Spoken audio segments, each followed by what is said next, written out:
Alright. Actually, let's see if I can find some better music from the library.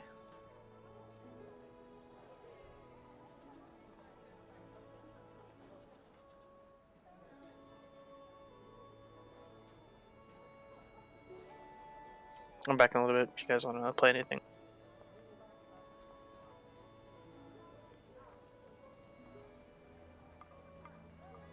Let's see. My audio tabletop. Let's look at battle bards. Let's look for jazz. I'm up after D&D, Del, on run 2.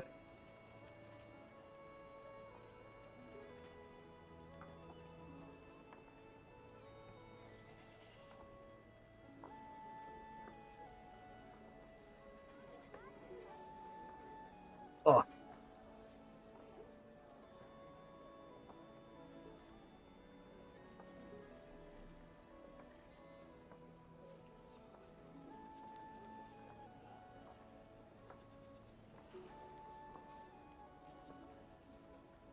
Did we never find that mage guy from before? So there's a few mage guys. You have to be more specific. The one that was with the red brands that just got his ass kicked and ran away. I believe so. The one, Half is Silver or something was looking for. Iorno.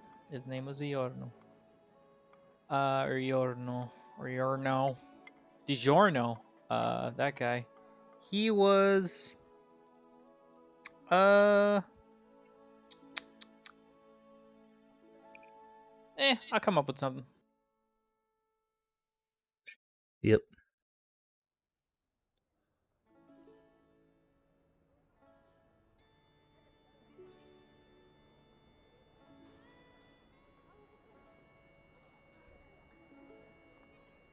Oh well.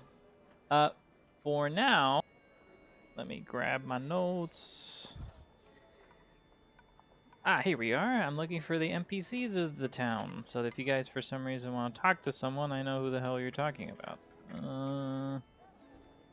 Yes. Oh, here we go. Found you. All right. I got everything set up.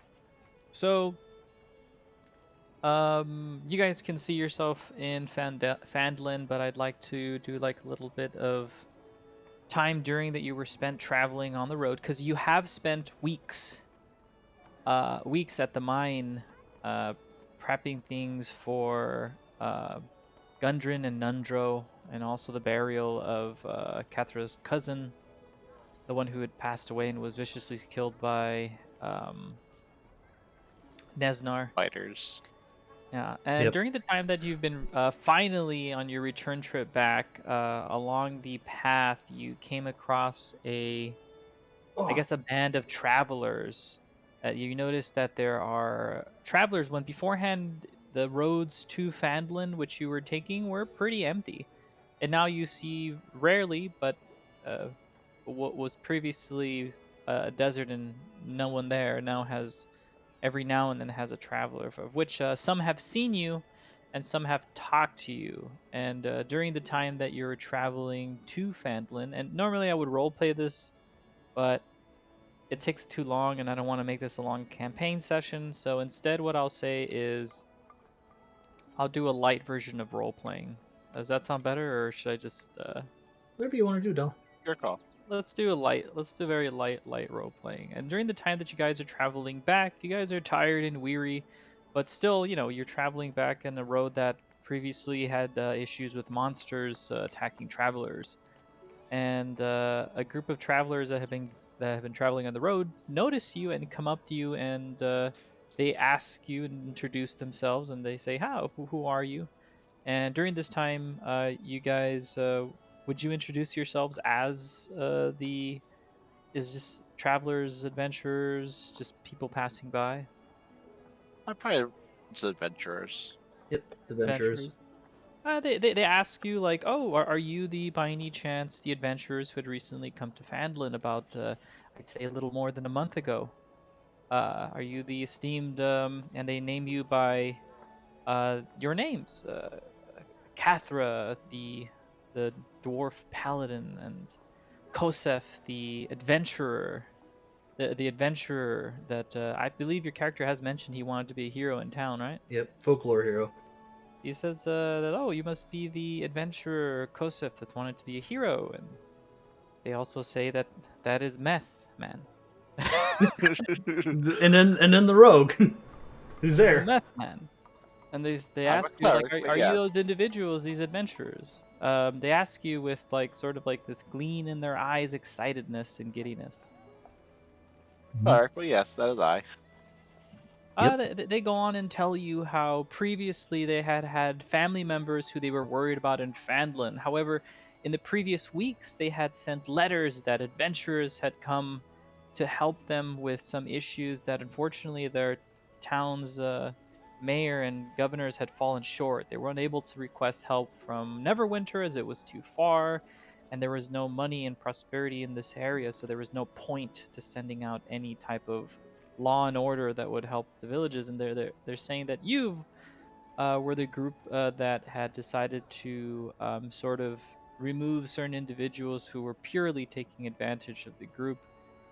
They themselves had said that they were worried that they would need to have made their own band, a group of people that weren't soldiers or mercenaries that would just come and try to help, but saying that you have done the work for them. They're grateful for you, and they said that they also have family members that are in Fandlin uh, that have like very much benefited from all the things you have done. And one of the adventurers there quite meekly says that one of the individuals who was killed during a previous altercation with the group that was there at Fandlin was a family member of theirs. That was their cousin, and you and inadvertently had avenged them. And they said that their cousin was a man who was a he was a woodworker who was a lumberjack. And he says that his family was attacked, and you had saved his cousin's wife and 2 children. And they're truly grateful for you. They talk to you if anything you've ever needed. They'll be able to help out. They said that there's already a group of people who decided to, if you ever wish to make Fandlin your home, make this a permanent stay for you all. And as you come to Fandlin, you have to remember that several weeks have passed to akin to about a month or two, and you Yes. notice the reception of the town is very warm. Very many people recognize you immediately, talking to you about the various many things that you have done. Specifically, you, Kosef, saying that you're, if anything, but another coming of a hero. And one of the things that they have done, hopefully, that you guys have liked, is that they have begun work on the area where Tressender Manor previously was. They noticed that that was the area where it was sort of controlled by the group, the Red Brands, previously, and they had removed the horrible decorations that you have put up of the bodies all over the trees of Tressender Manor, and disposed and buried them. But they've also tried to sort of rebuild the manor. And as you see, there are some people who are woodworkers that have decided to like say like, oh, this is a thank you for if you ever need a home, then please know that this is the home of you heroes. And they point to Tressender Manor, where you see like a group of people working as their thanks, as they don't have that much money to give you. However, they decided, well, they might as well give you the best thing, which they believe is a home, which would be Tressender Manor, that should be rebuilt. They say that they're expecting it to be built with the pace that it is in about a month or two. And like they point to you and they say that for right now, at least, since everyone's so grateful, you'll get discounts if you decide to purchase any items. And they'll also say that currently right now in Fandlin, you're kind of experiencing sort of like this local hero vibe where everyone's looking up to you and seeing you as like an individual that's like almost exalted. Like everyone's looking at you as sort of like eyes of like, wow, you're the heroes of blah blah blah, whenever they see you. So that's the kind of the feeling that you have in Fandlin right now. Nice. Looks like we really made a difference around here. We did. Now we need to do it for Thundertree. Yep, did promise I'd help you with that. And I feel like we probably should sell our stuff and get some more healing potions for the road ahead for Thundertree. Methman starts showing the donkey that he has. It has a cart of well, you guys have not noticed this. Methman has decided to take every single scimitar from every single goblin you have ever killed. He has a total of 463 scimitars, which he has carried on a wagon with a donkey. I have a feeling Dell saw the same meme that I did.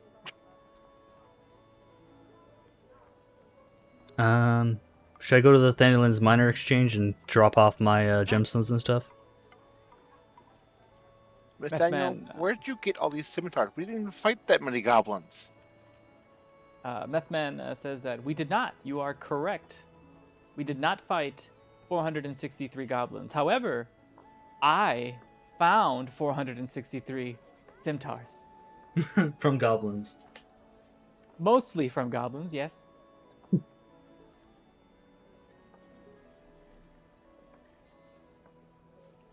As he does, he grabs his donkey and he starts pulling the cart as he goes to the Lion Shield Coster.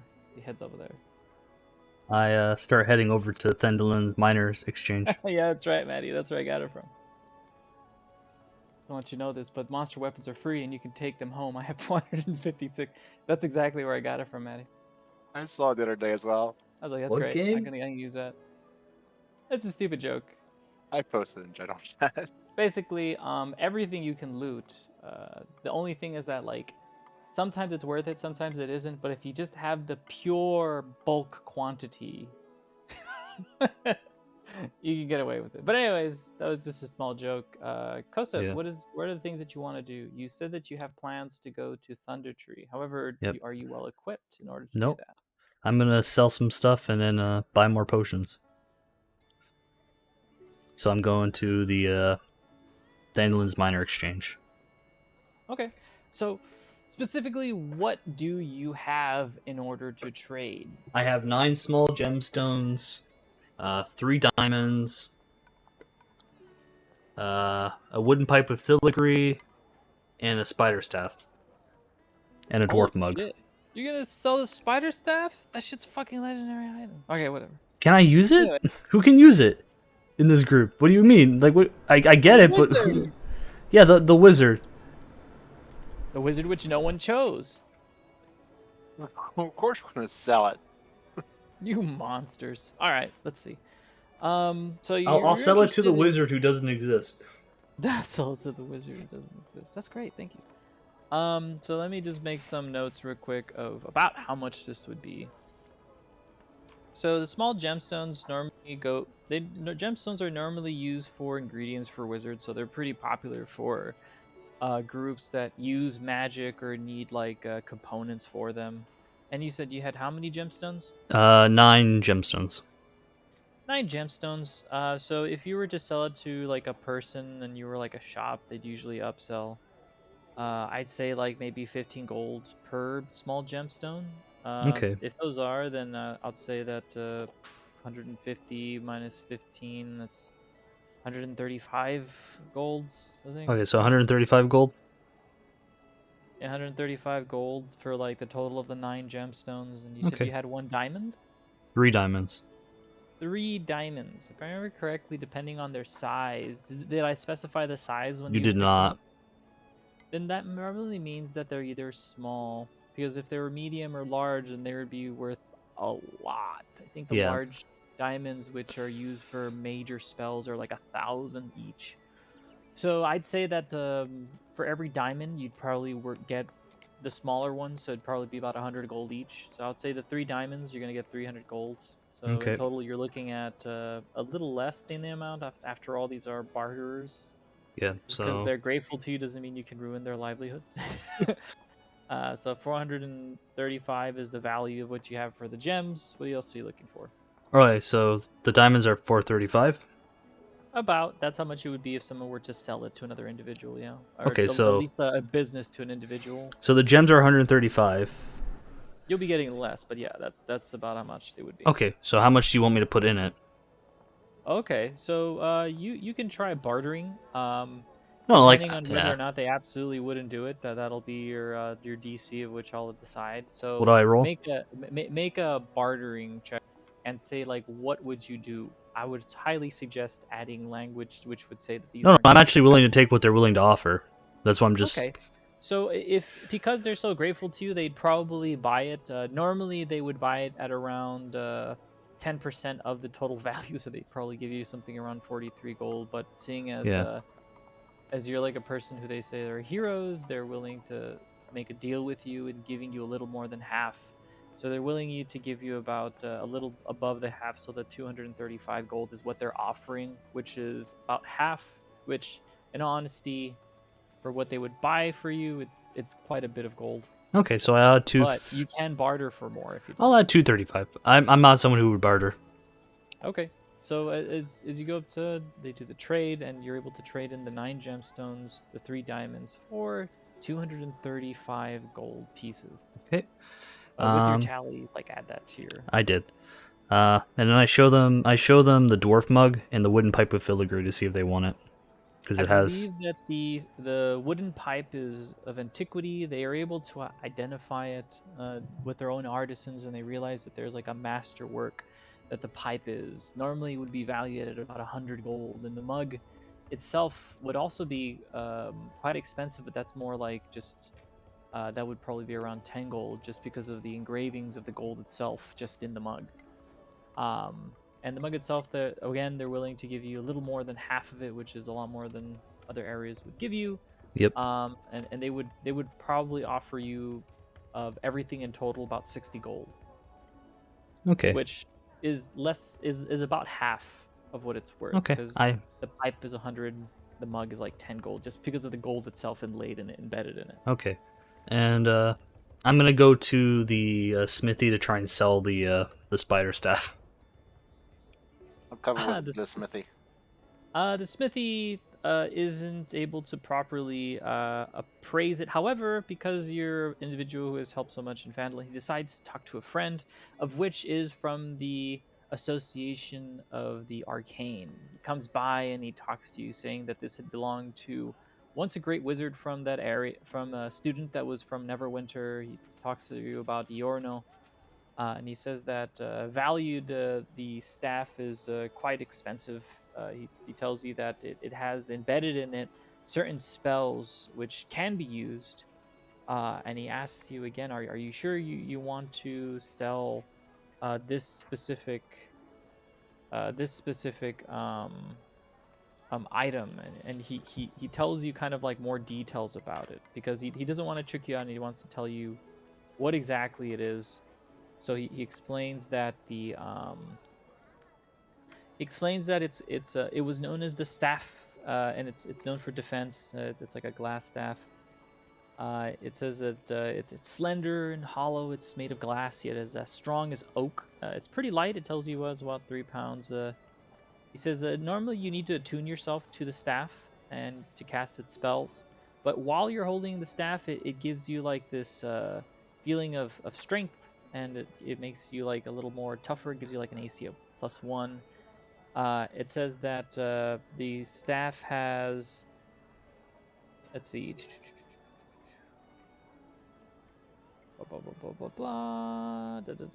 yes, the staff. So he tells you about it, but what do you understand like as a player right now? The staff has Yes. 10 charges, which are used to fuel the spells within. So those you can do like 10 spells. And with the staff in hand, you can use your action to cast one of the following spells from the staff. If the spell is on your class's spell list, you can do Mage Armor, which is 1 charge, or you can do Shield, which is 2 charges. No components are required to recharge the staff. It's 1d6 plus 4 extended charges each day. And basically, if you request to use the last of the charges, you have to roll a d20, and on a 1 the staff shatters. So it's really good for a mage. It makes him a little better with it's just literally a main hand weapon that gives you AC. It's fucking great. And they tell you of all the things that it does, and they say that normally this would be like an extremely powerful weapon, of which they tell you like, oh, it's normally sold for about they'll say that the value of an individual buying it from a magic society would be somewhere along like They give you a ballpark, but they say anywhere between 200 to 1,000 gold. I answered them all. Are either of us actually able to use the staff? I know you say it's for wizards, but Oh, as long as you have mage armor or shield, you can. neither of us have those. But okay, Basically, it's useless for everyone in the party. sure sounds like it. It's a staff of defense. It's mainly used for casting staff spells. If it was for attack, it would be worth much more. Yeah. I look at the wizard and I answer him honestly. It's like none of us in our party actually can use the staff. He looks at you and he says it's a shame. The staff is quite valuable. He because you are an individual who has helped his family, perhaps indirectly. He doesn't wish to scam you from your money. But he says that if it's not as valuable to you, it's extremely valuable to us. Would be willing to pay you. However, just know that at this moment he cannot offer any more than 200 gold, as he was not expecting to find something so valuable. I answer to him honestly. He's like, right now, any gold I can get to save Thundertree is where we're going next. So hopefully, any gold you can give us will help us free the village from the evil dragon. You want He to throw thanks in a you. +1 shield? Is if you have any equipment that's like better what's the word? What's like better equipment for a rogue or our paladin would be very helpful too. Why does everyone keep calling me a paladin? A cleric. Cleric, I'm stupid. You got to remember that. And to be fair, you look like a paladin. You're like full gear, plate. The blacksmith looks you up and down, and he tells you that normally he would charge for this, but he says that all the items that you have currently on you are of the best quality that you can get for quite a distance away. However, what he can do is that he can repair some of your armor, which looks like it's been through quite a bit. You yourself look at your shield. You see the many dents and dings and the scratches and the dried blood, which has been kind of like layering itself on all your armor. And he tells you if you'd like, you can leave him your weapons and armor, and he'll have it repaired within the next 2 or 3 days. And he was able to sharpen and maintain your weapons, as he's seeing that that you have not very much been doing that yourself. So the blacksmith says that since he's a friend of the wizard, that he's been willing to do this for you free of charge, since after all you are the individuals who have currently done the most to help Phandalin since its foundation. I'll add 200 That would gold be very much appreciated. and just like imply that everything was repaired. Okay. Then that's what he does within the next 2 or 3 days. Like he does this. I won't throw in any random encounters during this time. We'll say that the 2 or 3 days have passed. What have you purchased during that time? I went to thank Sinster Gario for the holy water that saved our lives too.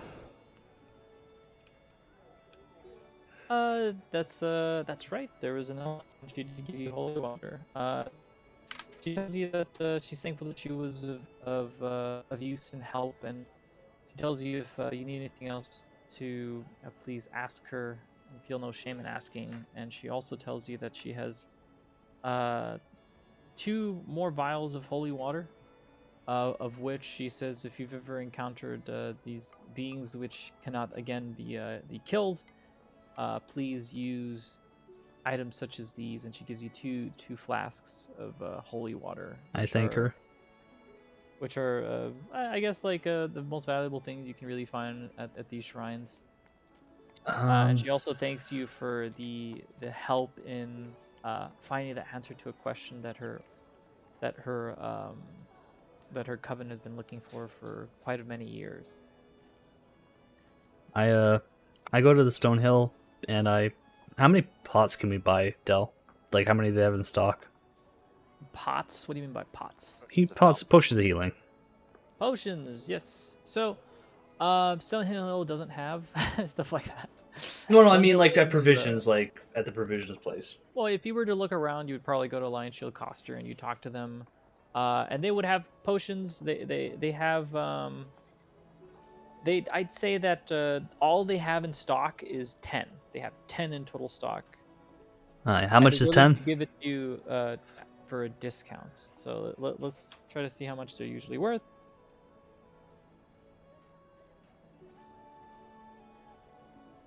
Usually it's 50 gold. However, since you're buying them out of stock, it would be a total of 500. However, since you're a group of individuals that has helped them tremendously, they'll give you quite a big of a discount. They'll say they'll sell it instead of 500 gold. They say they can sell them all 10 pots for 400 gold. Okay. I give him 400 gold. They're quite surprised as they didn't expect you to do that immediately. They start panicking as they start grabbing the potions that they said. They start going into like their saves and they request like the individual who had a key to a key that had a key to another room and like I reply to them. It's like we're going to Thundertree now to try and save that place too. So anything you can give us is appreciated.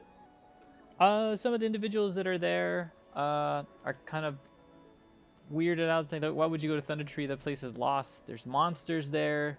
There's even rumors of a dragon, which is like at this moment it's like one of the strongest creatures within this area of the continent." They're a little bit surprised, and they end up coming up with the 10 potions, which are very delicately brought forth as they're like all kind of wrapped in this like very gaudy silk, and they hand them over to you in sort of like this crate where they're like nested like eggs. I thank them and say, one day Thundertree will be prosperous again. You'll see. We're going there and we'll solve that problem. As someone from Thundertree, it's my destiny to do this. People wish you good luck as you see some blank stares looking at you going, "This man's going to die." They look at you and they tell you like, "Oh, good luck," and all that stuff, and they're able to do the transaction. Is there anything else that you'd like to do? I give 3 potions to the rogue, I give 4 potions to Kefra, and I keep 3 potions. You said how many potions to the rogue? There was 3, so 10 total. Okay. 3 for me, 4 for Kefra, because Kefra will probably take damage. Alright. That man grabs it. He said he made a good amount of money. No, he said he made a good trade. As he has a new backpack. He talks to you. So have you guys prepared yourselves? You guys have like, I guess, repaired your equipment as it needed repair after you had such a long time in the mine. Your cousin has finally started to call for workers and miners who were previously not really working too much, because there really was a bit of work here, but not as much. But now that Wayback Cave was so close by and it's finally opened, there's a group of people who are traveling over there pretty consistently. I go to Thandalin's miners exchange just to see if they have any information for Thundertree that they found out about before I leave. And I ask Kefra and Methman if they have anything like, "This is my last stop before we're ready to go." If you both are up for it. Well, Phandalin for miners exchange doesn't really have a large group of people there. The spy ring? They do have it. Yeah. If I remember correctly, the individual that was specifically at Phandalin's Miners Exchange wasn't the one that has information for Thundertree. But I'll say that, hey, the individual that does is the owner of the Lion Shield Coster. And that woman herself happened to be at the Phandalin Miners Exchange. And seeing as you're requesting information, she kind of slightly goes up to you and talks to you. And during your talk with her... I did mention at Lion Shield I was going to Thundertree too, and she didn't say anything. Well, that's because you were asking for potions. You weren't asking for information. But then they said, "Oh, I'm going to Thundertree right after that." Yeah, but you weren't requesting information. You were just saying, "That's where I'm going to go." I feel like she's like, "Hey, I got some information. You want some information?" I mean, no, but you have to say that. Fair enough. You can't just go to Walmart and be like, "Man, I want a roast chicken," and then walk out. To be fair, going to a place where the person knows you're part of the same organization, they say, "Oh, I'm going to Thundertree," feels like they should tell you. It's like, hey, here's what I know. As you go to Phandalin's Miners Exchange, you're met up along the way with one of the informants of Lion Shield Coster. Maddie, Cat3, you kind of notice this individual, and you see them as being a bit shady as they talk to Kosef quietly. And they ask to speak to Kosef privately if that's possible. But Catherine, you kind of see it as sort of like maybe perhaps a fan or someone that's like wants to talk to this hero, this newly made hero. So you think not too much of it, but you're still a bit suspicious. Yeah, And I've seen them talking before, so like I don't think too much of it. yeah, so Kosef, you speak to them, and this individual who is a female spy, she talks to you and tells you that in Thundertree, the information that they were able to get for you was something pretty simple. They're saying that there's rumors of a dragon, but nothing is confirmed, as anyone who has gone to the area where supposedly the dragon is has not come back. They tell you that the one thing for sure is that the town is infested with zombies. These zombies are quite dangerous, and those who attack them tend to fall ill quickly. They also tell you that that there is also a group there which is unidentified. They aren't able to get much information about. That's quite dangerous. That if you do approach them, to know that any hostility towards them will mean that they'll immediately attack you. But as long as you listen to their insanity, perhaps they won't be aggressive. They also talk to you about a individual who actually lives nearby Thundertree still, but that kind of like warns people and tells them like they shouldn't be around here. He kind of like a person who's like telling if you notice that you're ill-equipped for the area, he kind of tells you to leave. They don't know who that individual is, but they believe that that individual has been living in Thundertree for quite a few years. And that's about as much information that they have, as it is a desolate area. I thank her for her time, and I go I go walk over to Kefra and Nathaniel and say, "Is there anything else you all need before we go?" Bethman. What happened, Nesnar? What? Nesnar? Oh, that's right. So Nesnar, who was brought over, unfortunately, I'll say that when he was in the mines, you guys just didn't take care of him, and as you were preparing for things, he just died. You didn't do anything to take him with any like kind of urgency. Nundro and freaking Nundro and your cousin they just didn't do anything for Nesnar. They just kind of left him there. Like you were warned various types that he wouldn't make it, and you continuously day after day after day kept searching the village without even paying any attention to his needs, and the cousins were clearly not doing anything. So he died of straight up just hunger and thirst. You found him just tied up, dead. He just that's what happens. I looked at Kefra and said, "Aren't you a cleric? Aren't you supposed to keep an eye on people like that and make sure they don't die?" Like, you're asking the person who just smash his face and take care of him. Well, I mean, that sounds like a poor judgment on your part. Methman looks at both of you and say, "All's well that ends well." Lifts up his hand, his fist in the sky, and goes, "Yeah." Does he also adjust his eye patch? Oh, he puts his eye patch on the other eye as he starts scratching one of the eyes. Well, I tried. I couldn't deal with Kefra's bloodlust. You could have gave him water. I don't know how. Like I said, I'm a villager. Like I thought it was fine. You guys were watching over him. What? Humans need water to live. What? No, he's a mage. I don't know how it works. You left him in there. He died. Anyways, you now have a corpse. Yeah, that's pretty much it.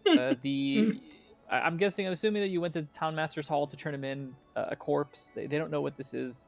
As they finally figure it out, they're like, "Oh, that's the leader of the Black Spider." I guess Meth Man goes up to the town's hall like mayor and tells them like, "Hey, this individual was the one that was behind the control of Wave Echo Cave." He doesn't tell him too much, but he does tell him like the logistics of it. He tells him who to contact, Sildar Hallwinter, and he tells him all the information about it. And Meth Man goes talking to different individuals, telling them, bringing them up to speed, and they bring in the body. They say, "Well, I mean, he's dead, so there's really no point," but they take the body anyways. They say, "Okay, that's fine." To be fair, I did want to see what you would do if I just didn't feed or give him water. Oh, he's dead. Maybe we should take him to the Lich we let live. Maybe they'll do something with him. I mean, the necromancer. I'm gonna say, I look at Kefren and say, the necromancer you let live? Oh, you put that on me. You're the one that want to You kill him. convinced me that he was innocent of all I didn't wrongdoing. do such thing. Actually, you did. You failed so badly, you convinced me even more.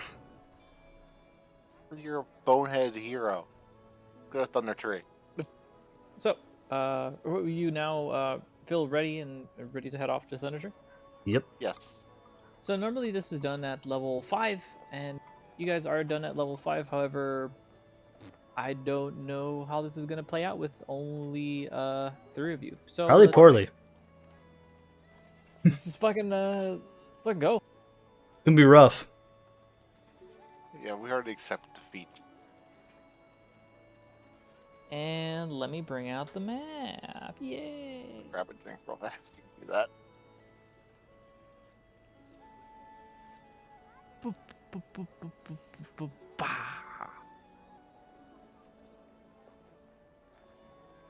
And let me get your pogs. The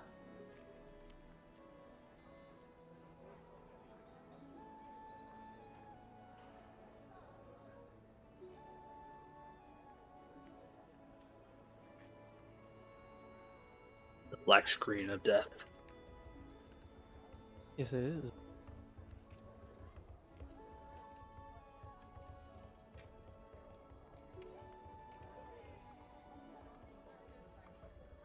Where are you? Oh, there you are. Oh, by this point, my wand probably has full charge because we've been resting for a few days. Yes, it does. So I have 7 out of 7 charges.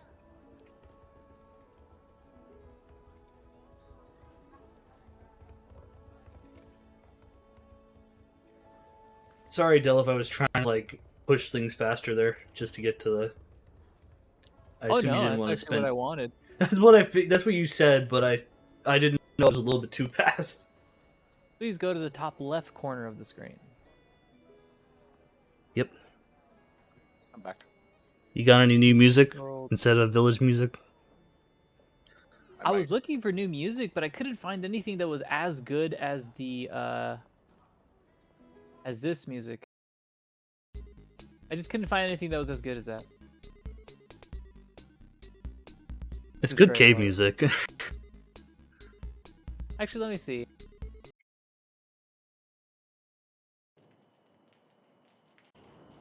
Nah, this is too meek and dark. Pretty good for a Wait, dragon, though. What if I overlaid them? That could work, right? Yeah, why not? All right.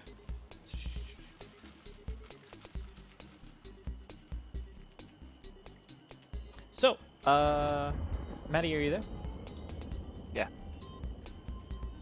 Some time passes as you decide that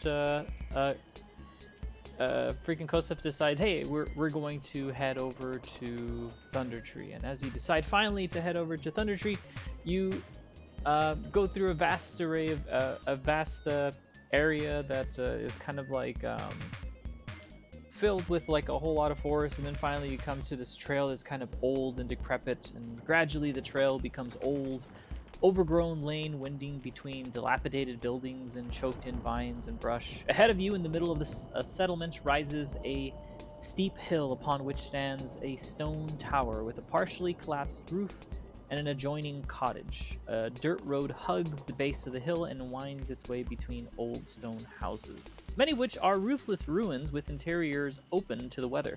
Many other buildings appear more or less intact. The whole place is eerily silent. A wooden sign is nailed to a post nearby. It reads, "Danger!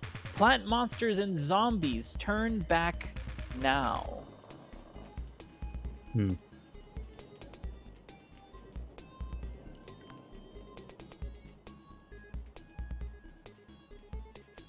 And since it's day, I'll say that you're able to see a lot of different things. Hold on.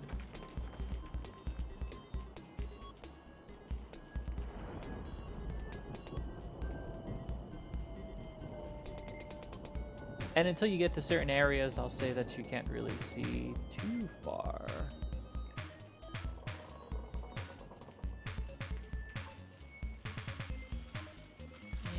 Well, there's plenty of monsters around. I would keep a torch ready, just in case we just set something on fire. Is it dark or light out? It is. No, it's daytime. It's daytime, right? It is daytime. Yes. I tell Kefra and the rogues like I really can't use a torch while carrying crossbow. And for some things, I have to do certain things.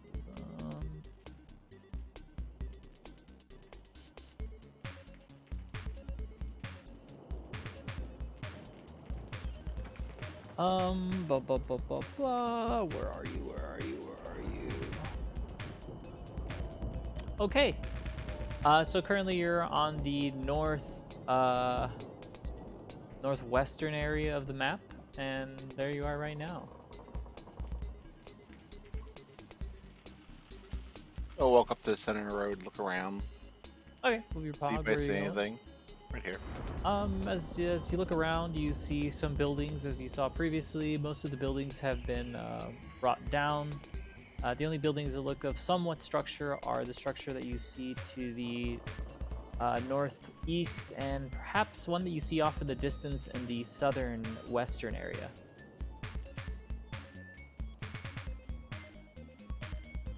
I point to Kefra and say maybe we go in this building right here. So our east. We can do that. I was going to check these ruins first, though. Alright. I'll watch from the distance if you want to peek in. Can we see anything in these ruins? Del from here? Do you? You need a roll. Well, no, I'm saying, what do you need me to roll? Perception? Perception? That's right. Well, I meant like just casual visual, you know what I mean? Because it's daytime. You see it as a building that again has the roof has fallen down. Which area specifically again? Here, because I should have line of sight into so- the building. You're looking at the walls have been sort of like dilapidated, brought down either by being damaged or such areas. But you see that the buildings that are right here are kind of hold on. You see that the buildings that are here are somewhat attached. There's like a tree that's in the middle. These ruins side by side cottages look as though they might have been the homes of a prosperous shopkeepers or well-off farmers in their time. All that remains are collapsed walls and piles of debris. Several young trees have grown up in the midst of the ruins. Hmm. Okay. I'm going to walk down here into this building here. And the rogue follows with you. Kosef, are you coming along? Yep. As you go into this area, you see that cowering in the shadow of an old tree is a crumpled stone cottage with no roof. Weeds are rampant here. Hold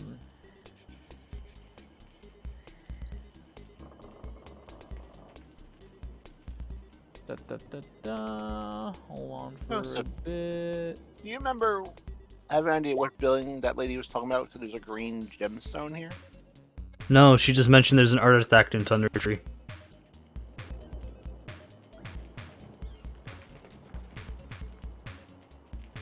And Kathra, please walk into the room and the rogue will come with you. Kosef, are you going to Come in here. go into the building as well or no? Wait, nah, no point. I trust them. Okay, so as the rogue goes into the building, he goes in quite a bit. However, the rogue goes all the way to the back of the room, while Kathra, you only put one step into the building. And that reason being is because just of how the passive perception of you guys rolled. And the rogue just doesn't see anything. He's looking around, but as soon as you step in, Kathra, you notice immediately that there are these little monsters that are concealed, and you look at them, and I don't know if you know what they are, but you're gonna have to roll to see if you recognize them. But they're gonna attack you immediately after you recognize them. What am I rolling? Landing? You're going to be rolling for, I'd say let's go for survival.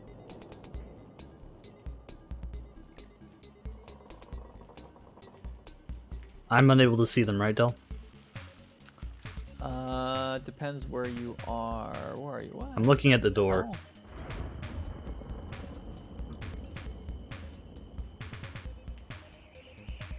let me put this guy in.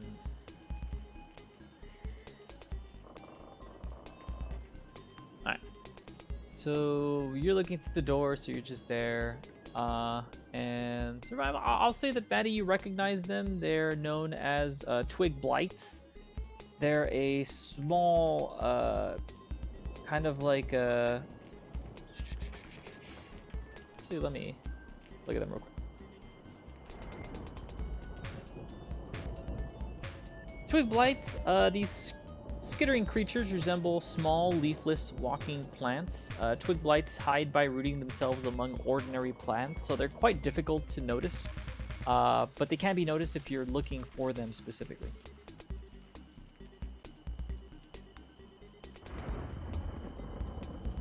And before you guys fight them, I need to... Yeah, I need to check out their freaking info.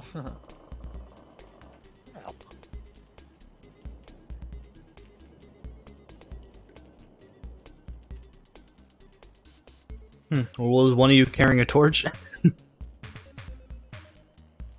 Well, I mean, I there's don't. no roof. There's not dark. It's a day. Well, Kefra said to use torches, and I said I couldn't with the crossbow, so I didn't know if she asked the rogue to.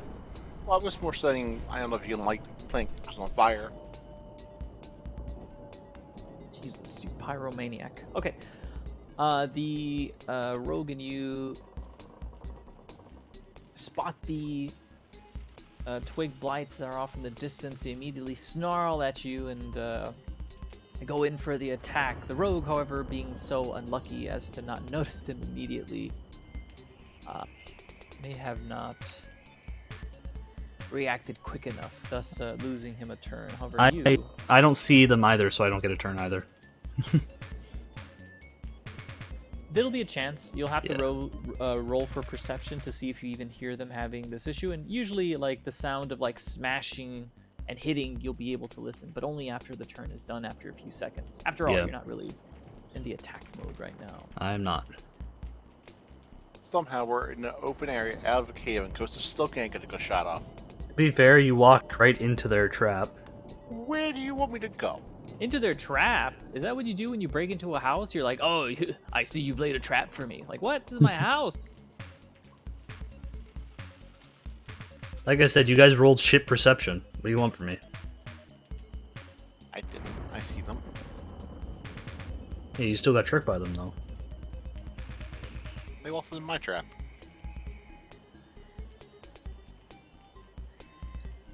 And the rogue will lose his turn for now.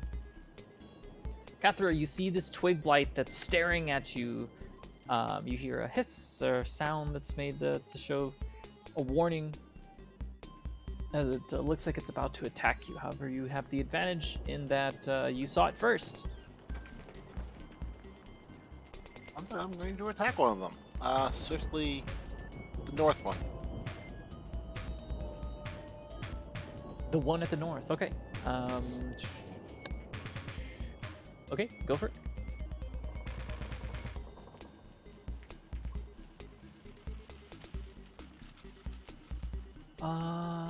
That's a hit. As she attacks, can I roll perception to see if I realize what's happening? Only after the turn. Yeah. 13 damage. After the turn rotation, I bet. Oh, okay, after everyone attacks. Got it. 8 damage. It doesn't really matter what it 13. is because it's dead. It's a twig. Oh, okay. It's a twig. You lift up your Lightbringer, which is the legendary mace that the dwarves have built hundreds of years ago, and you bring it down, slamming it against this small twig blight, of which it does a bit of a hiss, and then it shatters underneath. The other twig blight sees you do that to its companion and immediately starts doing a little twig jiggle. I don't know what to tell you. Anyways, that's it. Yeah, that's all. The twig blight that's there, you know, it starts attacking you. Unfortunate, you could have checked which one had more, was faster. That'd be metagaming. No, Del said that you're allowed to do that. Let's Yeah, see. but logically I would attack the one that can behind me. It tries to grab onto you as it tries to claw at you. And 17. That's a mess. And as that twig blight tries to claw at you, it's unfortunately unable to, as you have much armor. It's quite small, and it ends up being unable to hit you. That one is dead. Let me show you that it's dead. The rogue is surprised. He's like, "What the heck is going on? What the?" You just didn't notice anything until after you had attacked. Then it's going to be the. I'm rolling perception because Eucatra. everyone did their turn. Yes, go for it. 17. Just as you're about to enter the building in front of you, you hear a loud slamming sound of wood breaking and slamming on the ground. It's quite close by where Cathra and the rogue Methman had decided to go into. What will you do, Kosef? Do I get to roll initiative, or do I just have to go in? Usually you would roll to go inside. Like, you can go inside the building, but you can only move about 5 paces. Okay, so like I can do 20 to front of Kefra. I go, Kefra, stop making. Oh my god. There you go. So you notice immediately that she's currently like in a small fight with these little monsters that you see, and that you see if you recognize them. Roll for survival. You notice them as an aggressive monster. However, you're not really familiar with what they are. You do know that they're from the forest. However, they're small little wooden, dead leaf-looking creatures that tend to stab your knees and stab your ankles if you're not careful. They're usually in areas that have cursed forests.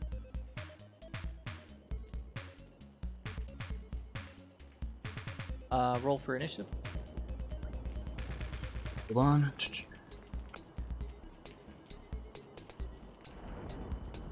You can go after the twig blight. So, Kathra, what are you gonna do? Gonna smack it with my hammer. Or not.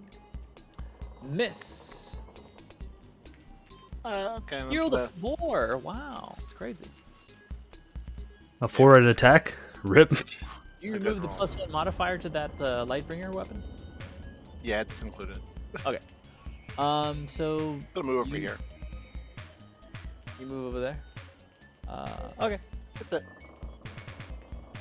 Next is the twig blight. The twig blight attempts to claw at you again. 18. Nope. The twig blight, scratchy scratch, isn't able to do much. Kosef. Okay. I move forward with my longsword and swing at him.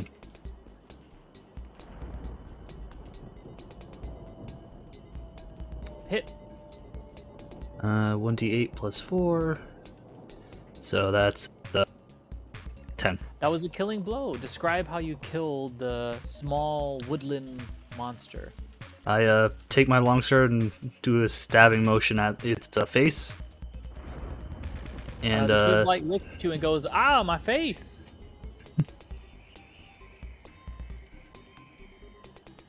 So yeah, the monster has been felled by you as a final strike, as you just noticed your group attacked. The rogue was very surprised, still had not reacted much, barely taking out his daggers and going, "What the hell? What's going on? don't worry, what's Nathaniel, all we this took then? care of it for you. What's all this then? Huh?"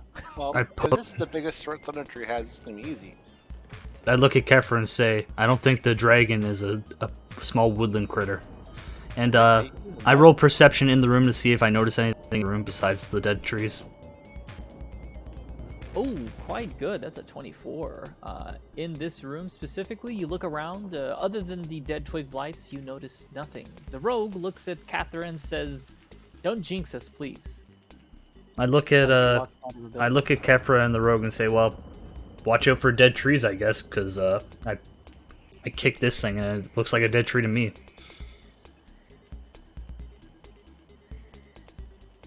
I kind of walk out. Okay, where would you like to go? Let's finish exploring this area. Gonna walk a little more carefully into this building. I walk Stop here. here and look around. Hold on. One thing. I would roll perception, but I can't see over the giant dwarf. What do you want me to do? You want to go first? Be my guest.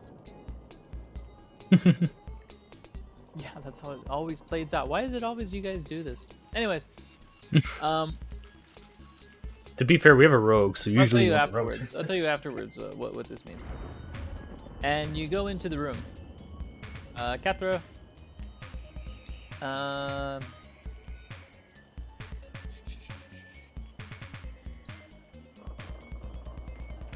Okay.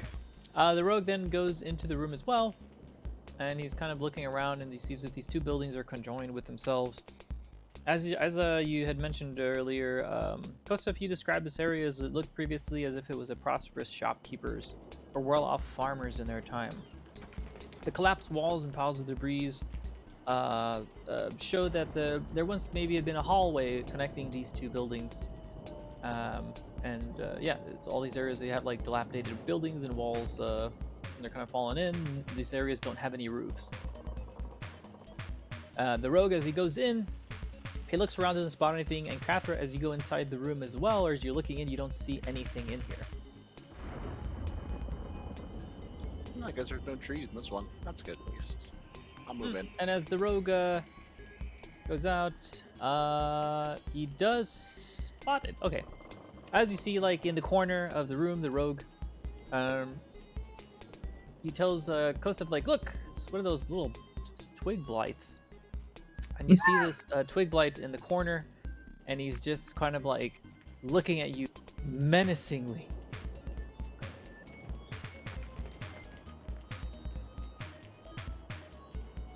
I try to talk to the twig blight. The twig blight looks at you and he goes, "Fool, not everyone speaks common." And how did you know I was speaking common? Because they Twig don't blight understand means comment. They can't talk. Did you look it up? I knew about twig blights before. I'm joking about it because it doesn't matter for the story. That's why I'm saying that. Yeah, the twig blights, they can Like, understand. I wouldn't common, say it however, if it they mattered. cannot speak. Oh, can they? Yeah, they're looking Yeah. at you, and it's like clicking at you with this like little wooden claws. Like I said, I technically know you could do bullshit with them, but they're not really a threat usually. Yeah, they're not, unless you slam them with a freaking mace. Did you notice how the twig blight didn't do anything even though it's your turn, and then you crushed it? Anyways, twig blight is there. He sees you. You see him. He starts clicking his claws at you. It is a creature. Kathra, you notice that it is something that is of neutral evil. I don't know if your character would do something based solely on that information, but however, you do know that they are evil creatures. They tend to not attack you unless you attack them. I would pretty much destroy evil. That's my thing now. Clickety-clackety, it's looking at you menacingly. So go murder it. Menacingly. I will murder it. We have to save Thundertree. These things are clearly an infestation. So I go up and try to attack it. All right, roll.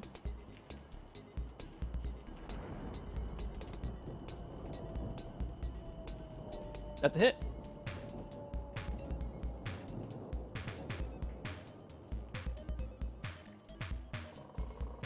Okay, so as you pick up your hammer, you bring it down with a great force, and the twig blight that was there shatters, and upon it shattering, it screams out a small screech, of which several suddenly dead leaves around the rooms and creatures of different areas start appearing around the cracks and through the windows and through the doors. You're now surrounded by what you can see as 4 more twig blights. They're all coming to us. It's the worry.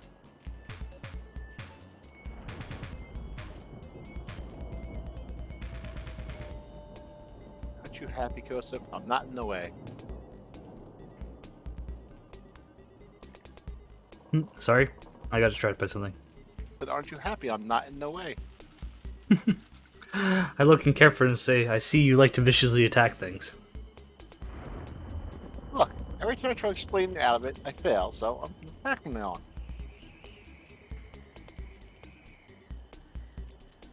And let's do turnover.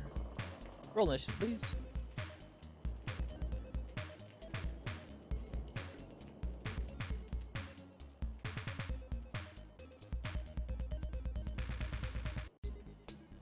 Yeah, not 20.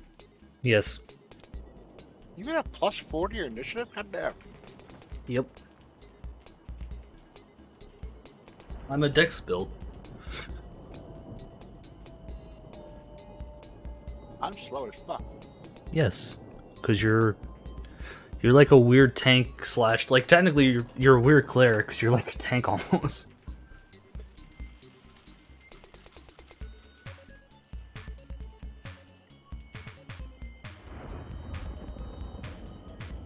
Okay, Kosef. Okay. I move to attack this gentleman with my longsword. That one to yourself. That's a hit. Okay. 1d8 plus 4. That is 5.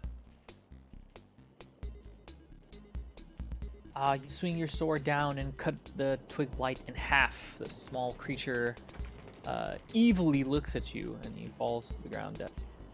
Okay. Can I move again or no? You can, as long as it's within the amount of Yep. as long as your movement doesn't run out. I move here and I swing my longsword at this gentleman right here. That's a hit. Do you want me to not bother rolling because it's always the kill? No, that's not true. Sometimes it might. You might roll a 1 like an idiot. I did roll a 1. For damage. Yes, I rolled a 1, but I get plus 4, so I do 5 damage regardless Well, of I how need bad I it roll. for like flavor text. Oh yeah, fair enough. 9. I rolled a 9. I was just asking because I didn't know if you wanted to bother with it. Then you pick up your long sword and again you cut, but instead of the regular cut that slices it in half, you instead explode it into shards and shatters everywhere. Alright. And I end my turn. And then the rogue then thought he was surrounded.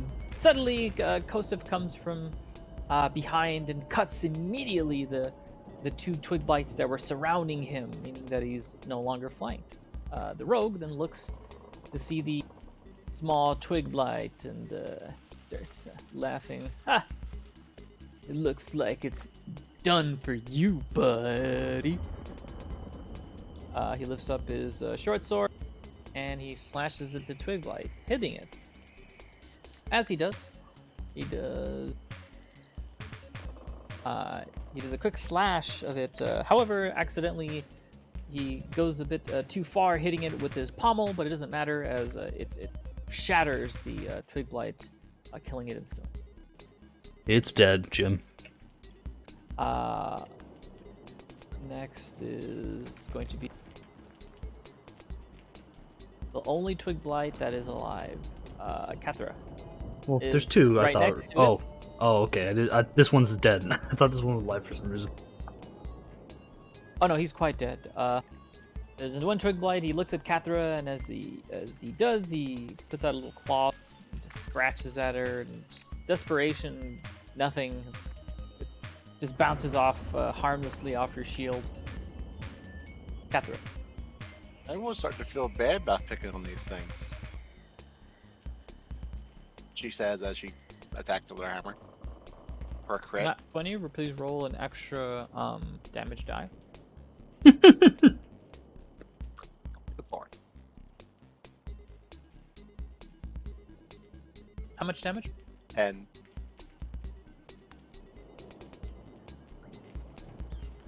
You look at this creature with like somewhat of a sadness in your heart, and you say very quickly to Kosef and Methman, these poor creatures, they don't seem to be fighting very well. It's a shame we must do this. As you lift up your hammer with the strength of the gauntlet of strength that you have, and you put every single ounce of strength into it, and you just explode the creature, making a small crater on the ground. As you look at them, you say underneath your breath, "Pathetic." I look at Kefra and say, why are we picking on tree spirits instead of fighting the dragon or the undead? Because they're evil. I say, they don't seem very evil. They haven't done anything to us. As you look down in the ground, you see all the twig women and the twig children. Oh, there's more of them. Let's get smashing.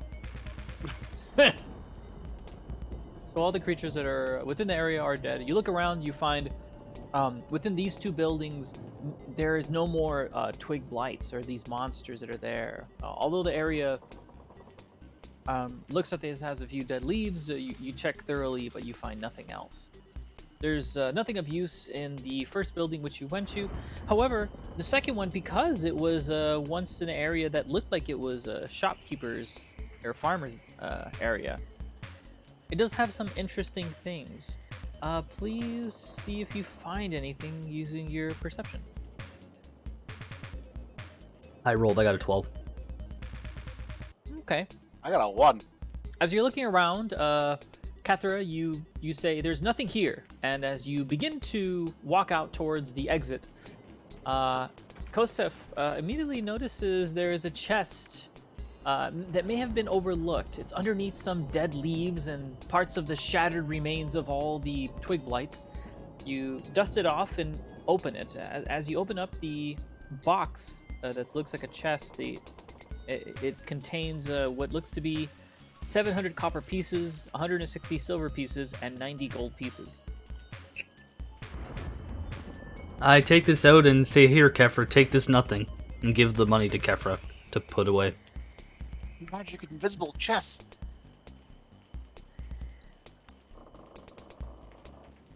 You give me all of it or what? I just give it all to you. I don't want to do math, and also I'm eating while we're doing this, Okay. so... 700 copper pieces, 160 silver pieces, and 90 gold pieces. Let me know when you have that written down, Maddie.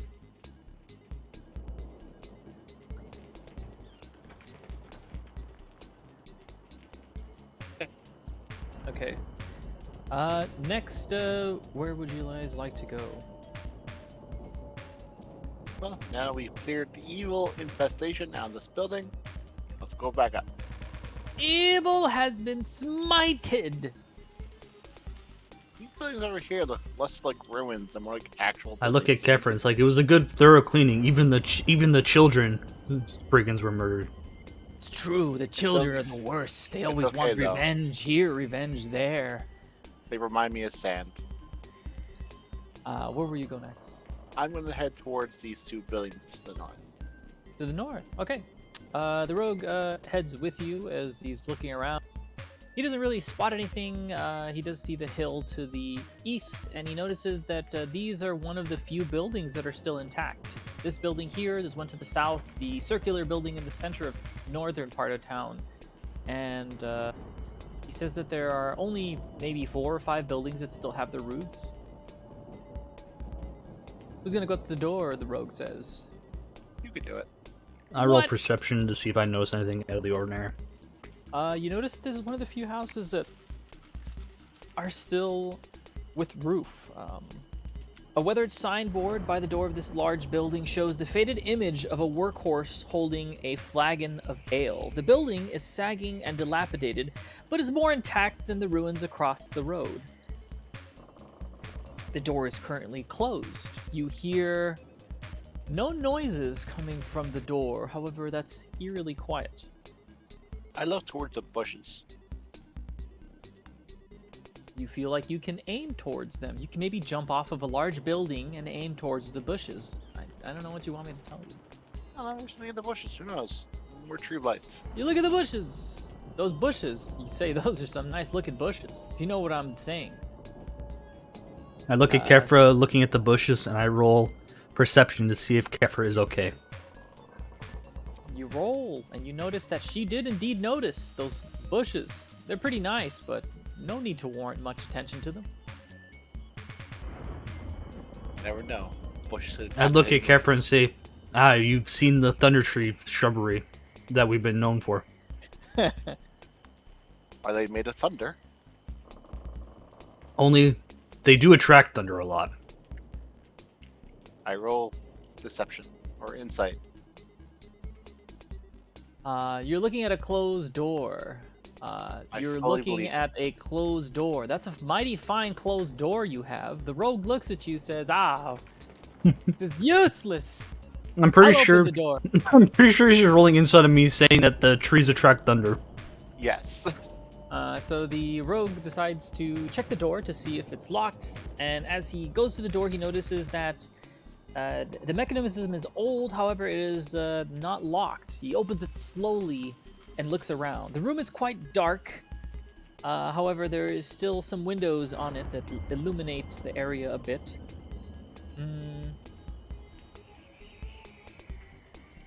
As he looks around, he sees... What he says is it doesn't look like there's anything in here except for maybe a few dead bodies That's scattered around. concerning, seeing we heard there's zombies in the area. The rogue looks at you and says, "You scared of a few dead bodies?" I mean, I've been almost killed by a few dead bodies. Sounds like multiple times yellow this month. belly talk. Well, here, since you're not afraid, I cast light on the rogue and let him go inside. The rogue looks at you and says, "I bet you're yellow." Would you say that she gave a yellow glow? "I bet you're chicken." He looks at you. I point in Kefra and Nathaniel's like, can either of you want to go in there, please?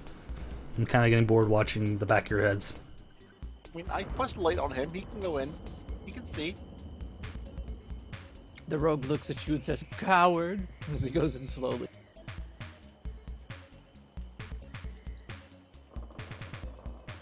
He goes into the room and he looks around. He notices that the areas around here were tables and looks like a bar, and there's like another door to another room. He looks around, and as he's in here, standing here, he tells you that there's nothing moving about. And Kosov, as you start walking in, you head into the interior of the door. And as you step foot, you see lurking in the shadows of this building, slumped against the walls or under the bar, the zombies that were there, that looked like bodies, start groaning and stir. Slowly, they climb to their feet. However, they are slowly climbing to their feet. As such, you have the advantage for this turn. So let me very quickly Do I see the zombies or no? roll for initiative. Yes. You hear the groaning, and as you do, they slowly rise up, moaning and going. Well, Kefra did not, because she has to skip her turn. Did you roll a 1? I did. This happens far too often. Kathra, you notice nothing of them. However, upon hearing the groans, you, instead of preparing yourself for a fight, instead seem inquisitive. You walk towards the door, ever so cautious, not knowing what has happened. Excellent.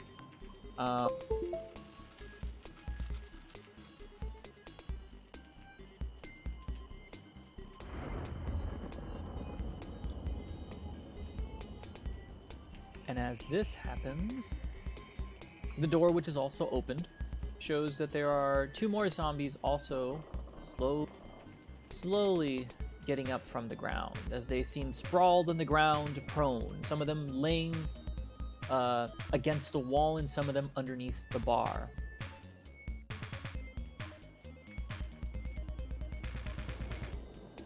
For now, let me get their information. These are ash zombies, so they would be here.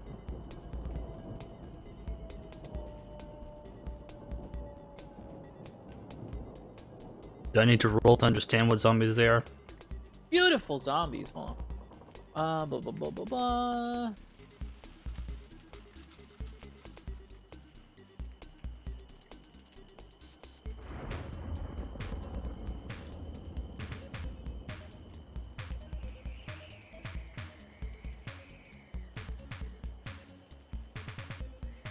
Da, da, da, da, da, da, da.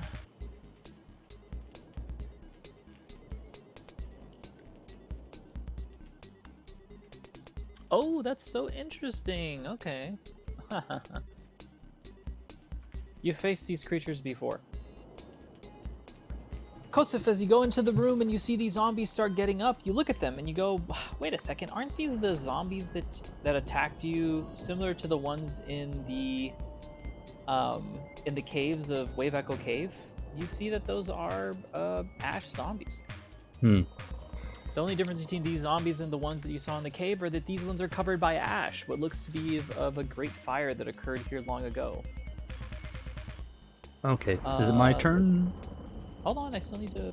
Oh, no, I didn't know if they had to roll because they're getting up, right? They're getting up. Yeah, but I have to organize this. There we go. That was weird. Anyways, right now it's you guys' turns. I'll say that Catherine, you lost your turn, and the action zombies are getting up right now. So for right now, Kosef, what will you do? You see them all getting up and groaning as you get up. I yellowed ash zombies because I don't know if Kefir can see them because I'm in front of the door. And I move to this gent right here and swing my longsword at him. And probably miss. It's a hit. Okay. 1d8 plus 4. That's 5. The zombie, he starts groaning. He's like, ah. Next is the rogue. Oh, The wait, rogue- hold on. No, I get to attack twice. What are you talking about? Oh yeah, you gonna attack twice? Yeah, I was... I attack He's again. groaning at you. I missed that one for sure. No, it hit. Oh, what the fuck? These guys are He's on the terrible. ground, dude. Yeah, I know, still. Oh, they get advantage? No, he's on the ground though, and he's not moving. So Okay. technically, you get advantage. Oh, wait, I rolled a 1d6. I'm supposed to roll the 1d8. I'm stupid. I mean, it wouldn't really have mattered. It's still a 1. 5 plus 4, that's 9. So, 5 to 9. So, the zombie, you hit the zombie as it's getting up, as you get advantage, and as smack it, and the zombie's like, and as you're done with that, are you done? Yes.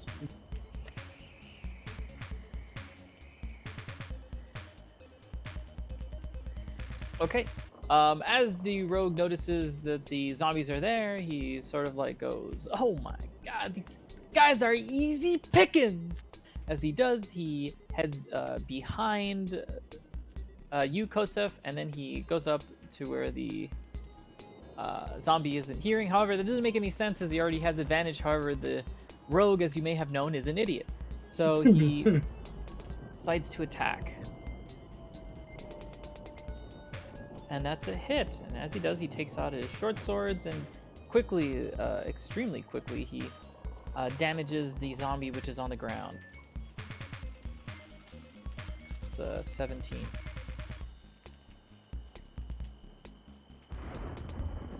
And as he does, he slashes across the zombie.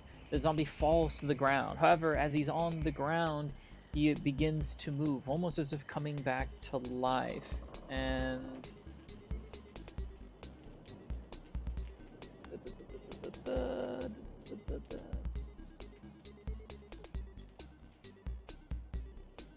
Constitution. Unfortunately not. As he begins to move around in the ground, he then falls again. His arms and his leg, whatever was holding him together, now begins to fall and now begins to fall apart. His bones begin to whittle away and turn and break into different parts, and his skull and just collapses in on itself. What once was the zombie that looked like it was a monster that could kill you now becomes practically a rubble and ash. You turn around and you see another zombie in the room, and the door is open, and you hear two distinct sounds of zombies as well. The rogue, surprised, sees Cathra at the door, and Cathra, upon seeing the zombie starting to get up and looking at her, is surprised and readies her weapon to kill them.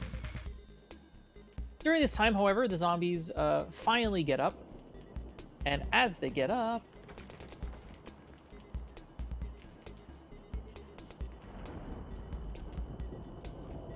-1. God, that one's damn. struggling to get up. One of the zombies, I'll say that he lost his turn. He didn't notice you guys come into the room, so he's just like, It got stuck on a chair. yeah, he's like, I don't Step like it." zombie, I'm stuck and I can't get up. And now that that has happened, I'll say that. Actually, yeah, I'll say that Kosif. Kosif, you're next. Okay. It says your turn first, but I guess Oh, it my just bad. got fucked. Yeah, Kosif. Yeah. You're- Okay. I switch my crossbow and shoot the down zombie. He is no longer down. He is up. Oh, I thought it was. Oh, he finally got up. Yeah, all of them Oh, got okay, up except okay. for one. Okay, I still shoot at him with the crossbow. Oh, why? You're right. That guy's still Yeah. down. That's the one who fucked up. Yeah. So you do see that zombie, and he is still in a position where he is down. You have advantage because he is pretty much on the ground. Yep, But you I, hit him, it doesn't really matter. 1d10 plus 4. That is 10.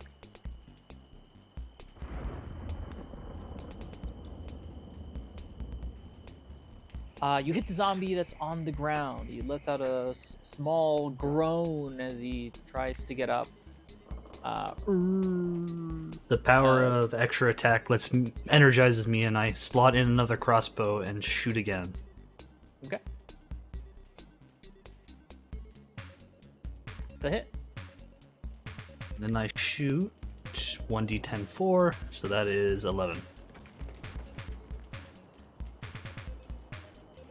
And as you shoot this ash zombie, you then hit it again in another spot. The zombie then begins to almost look as if he's ready to fall apart, barely clinging to this undead life. It looks at you, looking instead of an enemy, more at his next meal. What? Are you gonna move anywhere, or is that it? No, I am my turn. Next is the rogue. The rogue then sees the zombie, and as such attempts to go behind some of the objects that are around there. He sees that it's next to a table. He swiftly attempts to hide behind it, and as he does, he's able to swiftly go up to the ash zombie and attack. It hits. Awesome. And as he hits, he does finally a good, okay fucking roll. He does 21 damage.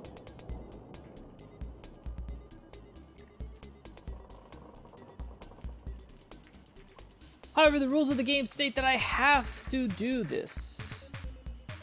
The ash zombie, as he falls to the ground, again begins to move himself to get up, looking at the rogue.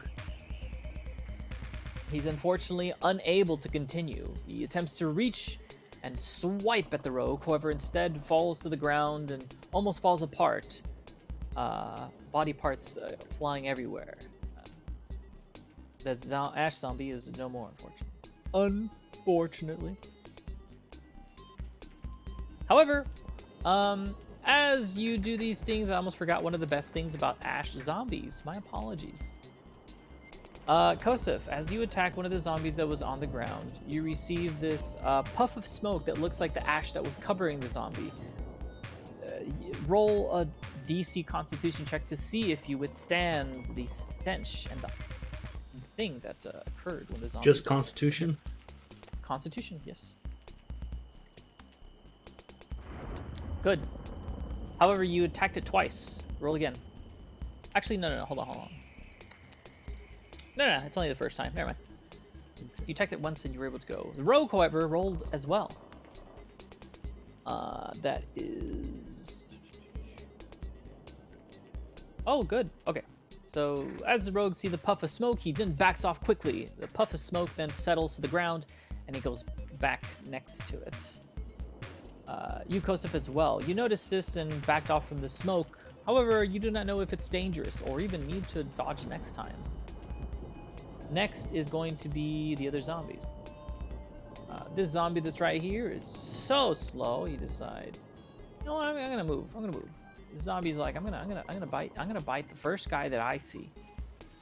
The other zombie agrees.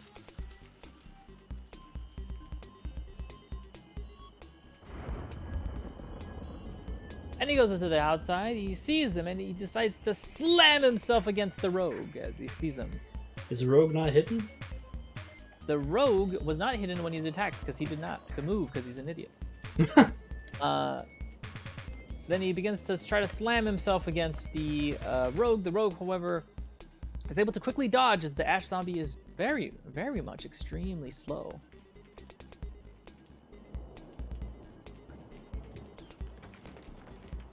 And then finally, oh, by the way, these guys were done out of turn, my bad, but still.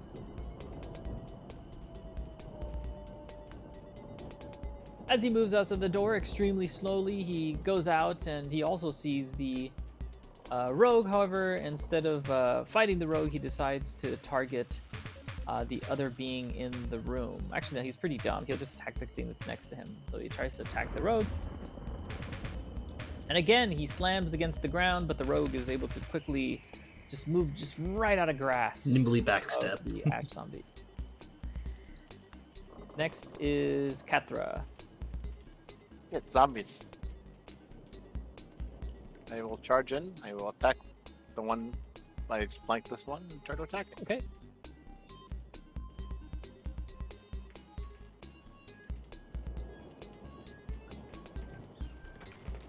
Done. Hit.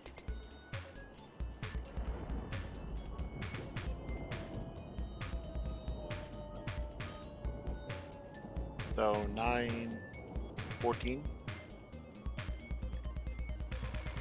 What's your modifier on your 1d8? 5. Okay, so that's going to be 14. Yeah, that looks good. So 14 damage to this undead. Does she get increased damage because it's undead or no? That's why she's getting the 1d8. Oh, okay. I thought there was something Oh crushing. man, 1d6. 1d6. No, these are zombies. These aren't skeletons. Oh, they're not Yeah. skeletons, right. So as you attack the zombie with your Lightbringer weapon, which is specifically made to hurt them more so than normal, the zombie releases a puff of ash and smoke that gets to your general area. Roll to see if it affects you. Constitution. Nice. While the puff is going, you end up putting a cloth, your arm up to your face, and although it doesn't seem to help much, the odd smoke seems to not get inhaled by you. It seems that it was quite effective, the attack you did. Perhaps another swing and you'll kill it. I'm gonna end my turn. Kosef. Okay. I move over here and attack, pull up my longsword and swing. Hit. 1d8 plus 4. That is 8.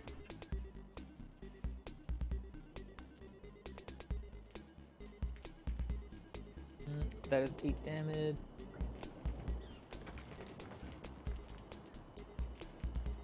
Okay, as you pick up your sword, you slash at the zombie. The zombie then, feeling this great slash, begins to fall downward. However, before it falls downward,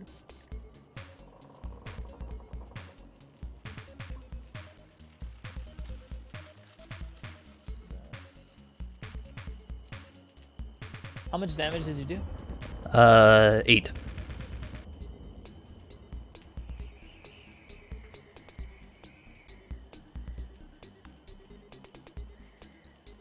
So that's 13.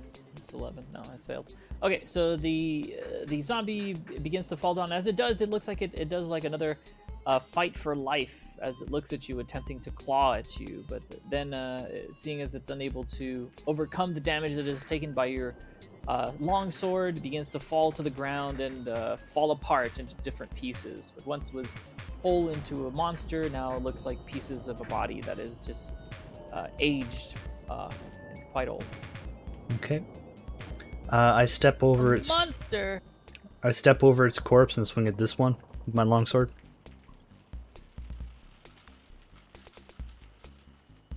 Wait, is that? Okay, you stepped over when I was clicking it. Oh, sorry. Okay. Sorry. No worries. Now that you're over next to the other zombie, you attack it. Yep. Go for it. I roll. And it hits. 1d8 plus 4. That is 9 damage. Oh, my bad. Before you do that, let me... Roll Constitution. Oh, fuck. Alright, the rogue's affected by the smoke. Once you hit one of the zombies that was behind you, the rogue, which was there, was affected, but that didn't happen. That didn't happen. Don't worry. No. Go for it. You Okay. attack the zombie? Yep, 9 damage. 9 damage? Okay. Did I roll as well? Yes, everyone rolls. Constitution roll?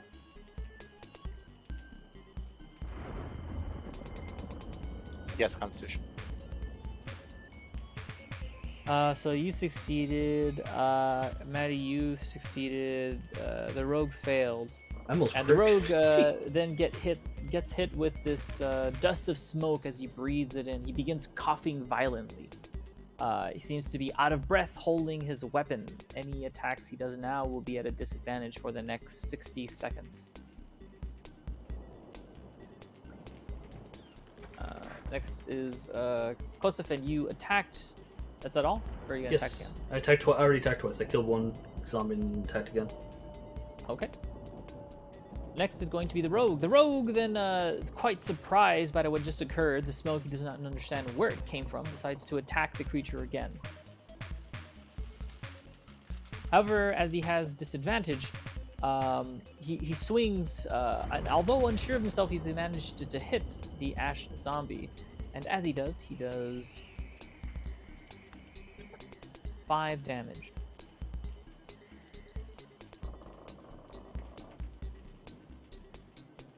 I see he didn't bother doing any stealth at all. Yeah. And as he does, the zombie then gets hit, and the rogue then decides to step back behind you, Kosef. Next is the zombie. The zombie then turns around and decides to slam himself against you, Kosef. Okay. 11. And as he does, you're able to easily move to the side, or the zombie attempts to slam at you, and he misses. Mm-hmm. That zombie's dead. That.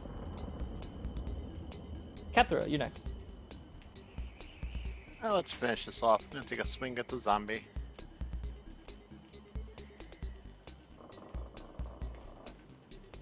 That's a hit.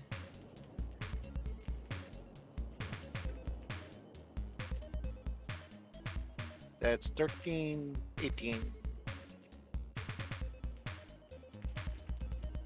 And just for measure... No, that didn't work.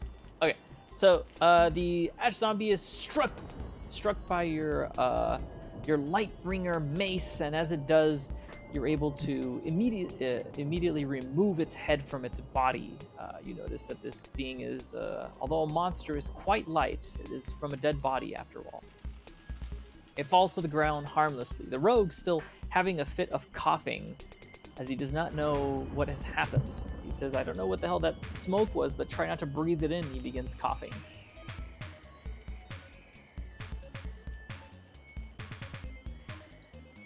That wasn't the first hit, so I'm rolling in for that. So, you guys have cleared this room. As you look around, you notice that the eastern half of the building is the old common room, while the western portion held the kitchens and the brewer's vats. Huge wooden tuns stand to the west, and a faint smell of yeast still permeates the air. The ale is long gone. I roll perception to see if I notice anything. I mean, That's- you did that. That was No, I meant like anything more. Like, that stands out. You look around and you notice that there is one door that's leading to the other room, and that there is a door from the other room that you're not in leading to the back exit. It looks like that was the area where the kitchen was, and also the exit to the back. So you give, said Go in that room. Brand. I give Meth Man some water for him to drink because he has ash in his throat. Meth Man drinks the water, and he says, "The water does nothing but..." I pat him on the back.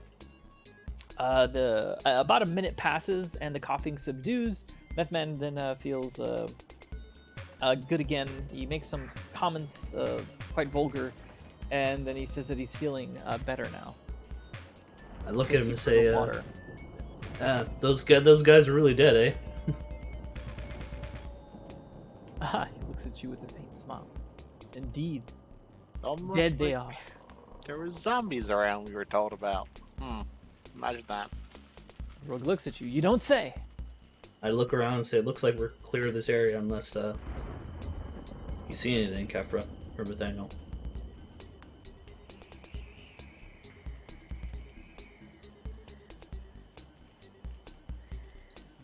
I see a kitchen. I say, should Now we move on I'm then? enjoying that I give a really good description of what this area was. I know. What's that? Nothing is here except for the 4 dead bodies of the zombies. Yep. Again, it's a bar. The room you went into was a bar. Yep. The room to the west was the kitchen. Yep. I reload my crossbow. I mean, you tell us it's the kitchen and the bar, but you never know. There might be hidden apartments and things like that. Then you also rolled like shit, so even if there was, I Yes. wouldn't tell you. I know. So I said it's the kitchen. That's why I roll perception to see if there's anything else.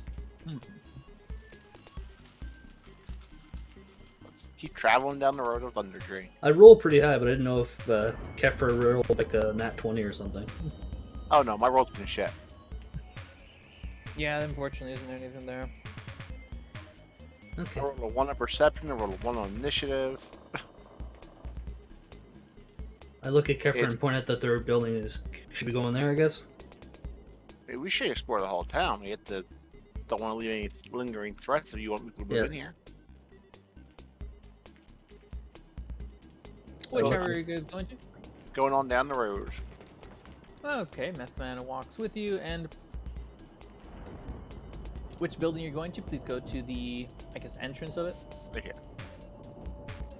Metpath follows through and he says, "Oh look, this is the other side of the building that was connected with the hallway. The tree, the large tree seemed to have blocked the hallway, allowing these 2 buildings that had previously they had been connected.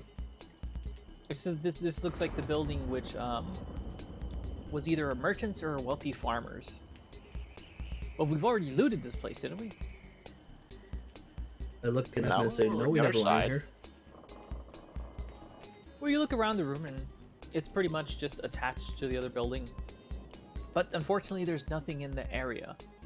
You've already murdered all the Twig Blight families and everything, and apparently it looked like whatever was here beforehand is now gone. It's all dead. Oh Alright. well. Gotta keep moving then. I point at the split in the road and say, should we go south or east? Well, you're the data of Thundertree. Where should we I go? look at Kefra and say, I was a young child when Thundertree fell. What do you expect from me? Remember your hometown? Well, I point at the south and say, the south seems to have an area that's closed off, so maybe we could cut off the southwest area first. The rogue is walking down to the south, looking around. He notices one of the buildings that is there. It is a small house that appears to be in better condition than the ruined and dilapidated structures nearby. The doors are reinforced with heavy iron bands, and thick shutters protect the window. As you do see, outside in the front is a man. The man is able to spot you 3, and as he does, he waves his hands. Just slightly and quietly. He lifts up his hands and waves to see if you notice him. He puts down his hands and waits for a response. The rogue then gets both of your attentions, and Kethra, he notices you immediately, moving not on the path but in the grass towards him. He's quite quiet. And I didn't expect anyone to live here still. I look I looked at Kevin and said there's apparently one person who still lives here. And where is he at, Del? Over here or over here? He's over here. He's at the door, Okay, next so to the road, and he waves his hands at you. I And as approach. you go up to talk to him, he introduces himself quietly, and he introduces himself as Radoth. He's a bit gaunt as you look at him. Actually, I'd rather not, because normally I'd have you roll, but in honesty, I'm just gonna tell you what he looks like. He's a bit gaunt, white bearded. He's a human. He isn't very talkative, and he tells you that he normally doesn't receive any visitors. However, he'd like to be a bit hospitable. He invites you inside, and as he does, he opens up the intricate locks on the door, and he invites you in. I do He says the it's signature different. Thundertree signature hand finger guns. Does it back immediately. Immediately, in a slight different way than you're used to. He says, I see you know the new way. This is the old way. I roll perception to see if he's full of shit. Oh no, that's an old way. It's an old way. You didn't even know that way. I roll and I. The rogue then moves into the house, and as he does, you see that the man that was sitting there, he sits next to one of the other doors and a small hole that's on the bottom. It looks like almost like a hole that was meant for perhaps like a mouse or a very small animal, but it's right there where he's sitting. And as he sits down, he asks you. He says that I've introduced myself as Radoth. He says that he's lived here for a bit of time, but he asks you, what are you doing here? It's quite dangerous around these parts. Well, I look at him and say, we're here to free Thundertree of the evil dragon and the evil undead, so people can live here again. He looks at you and he tells you that is quite noble. However, he tells you that there is a bit of an issue. One of the things that he's wanted to do for some time now has been to actually chase off the dragon. And he tells you a bit of the stories. Like before you know of what my goals are, I'd like to tell you a little bit about a history of Thundertree. He goes into a small story that he says only if you have time. I'm assuming you guys say that's fine. Yes. And he tells you of Thundertree, of how it came to ruin. He says that some time ago, back when Phandelver was also going through the Battle of Wave Echo Cave, a dragon had attacked Thundertree. This dragon was a red dragon. And red dragons, I don't know if you know this, but they are considered probably one of the strongest monsters in 5th edition. In 5th edition for Dungeons and Dragons. And what he tells you is that this monster had come by and he had destroyed the city simply because he wished to perch in this area. And after the destruction and all the wrath that he had incurred, he had left. And during that time, individuals that were left tried to come back. However, soon afterwards, the area was almost cursed, and ash zombies began to appear. Spiders and monsters began to appear. And during the time, these spiders were the main enemy that were around this area.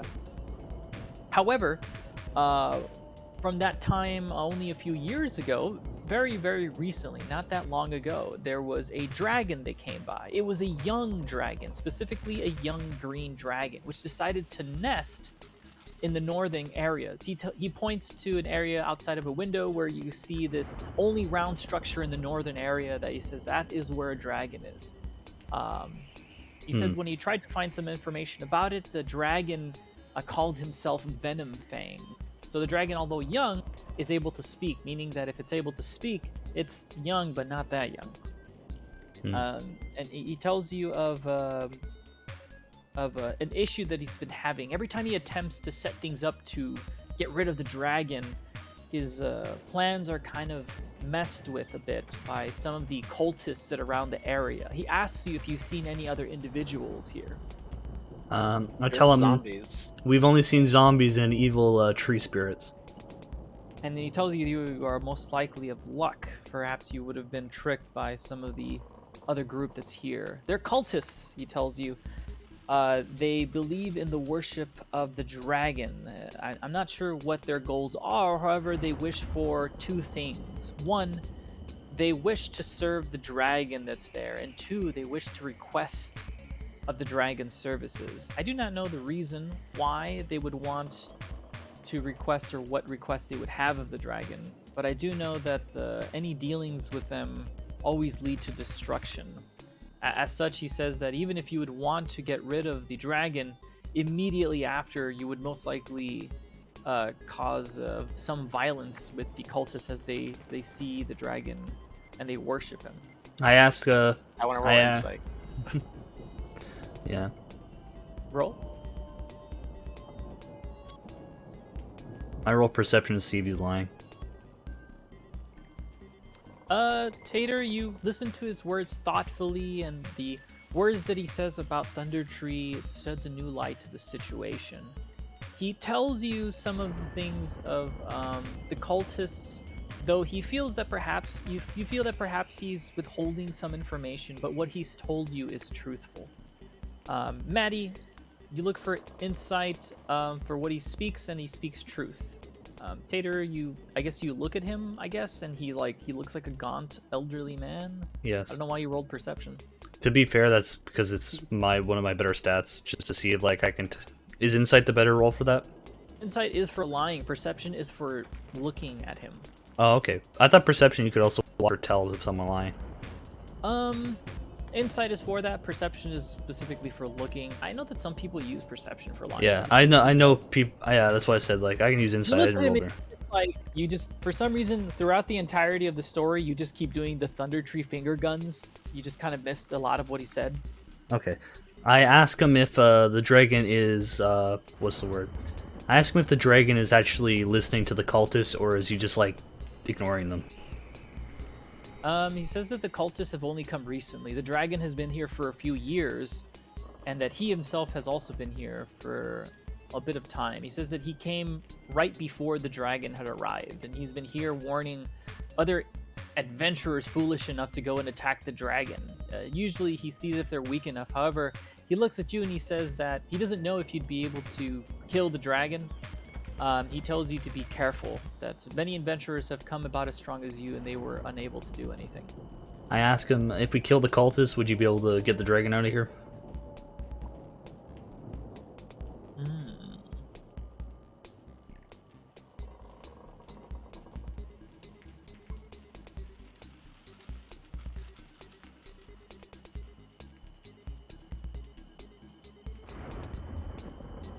He tells you that he most likely, the only thing that he has is that he would try to reason with the dragon. However, he doesn't think that he would be able to overpower it. The one thing that he knows about, he tells you a bit more information. He says he knows that there are dangerous spiders that lurk in the ruins at the base of the hill. He suspects that where the folk, the cultists that he's seen with black masks and cloaks, are hiding, he thinks that they're maybe over there at the eastern side of town.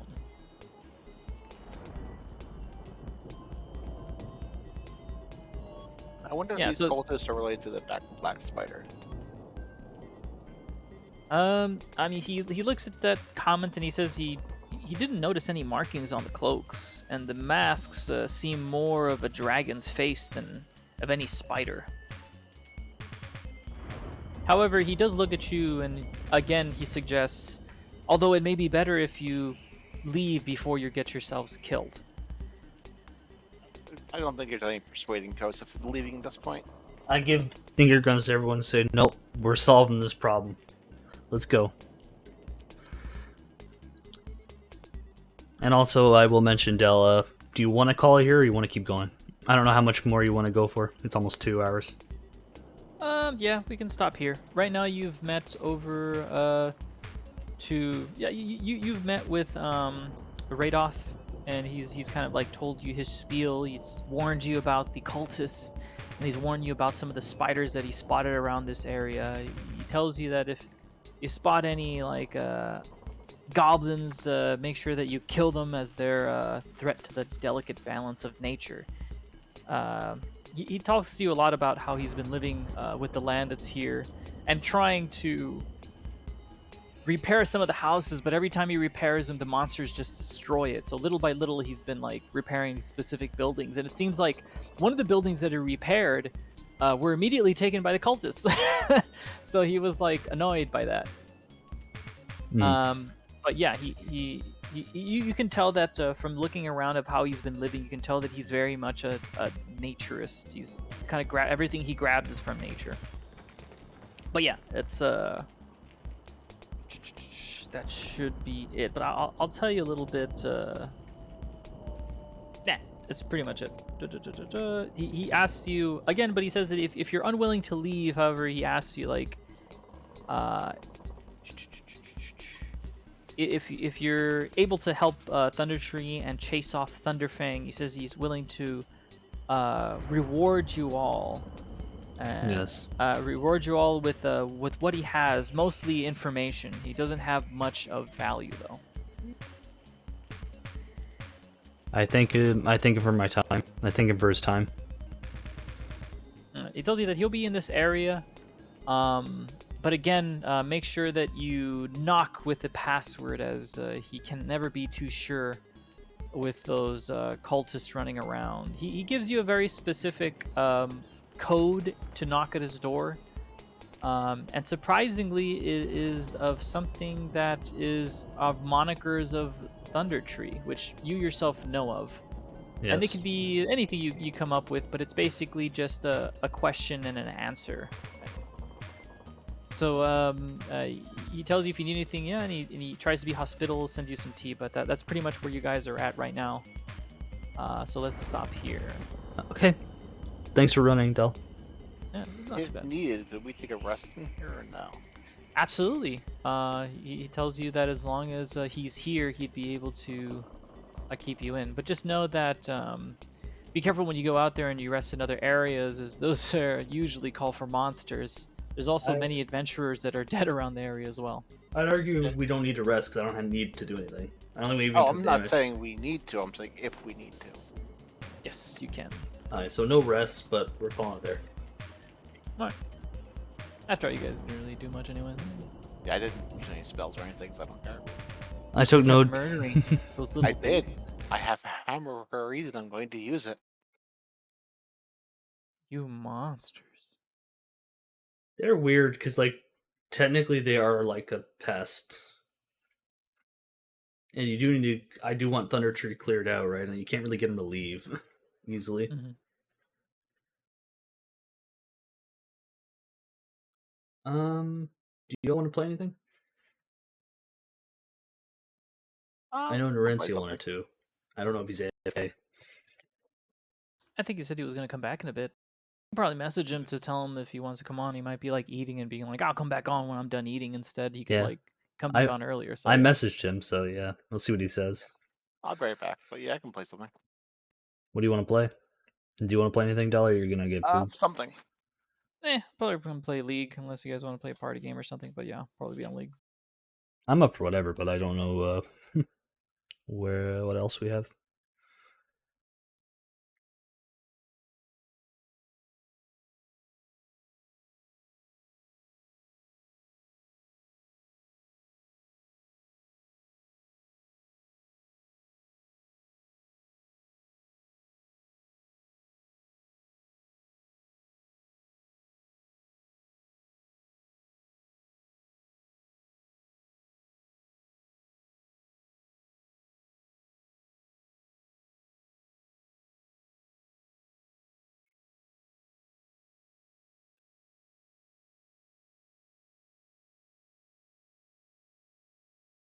Hey, I can't believe you came to the mount phone group and stole a mount. How dare you?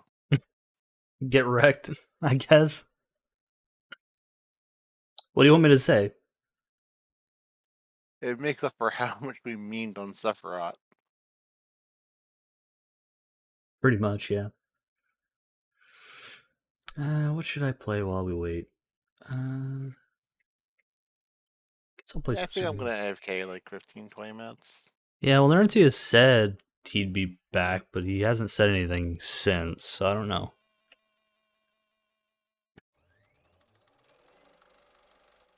I mean, he's not Bob. He said he'll be back.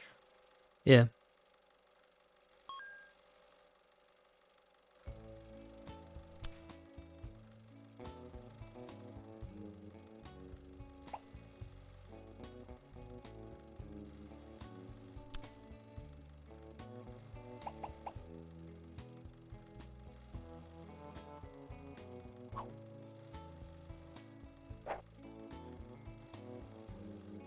There we go.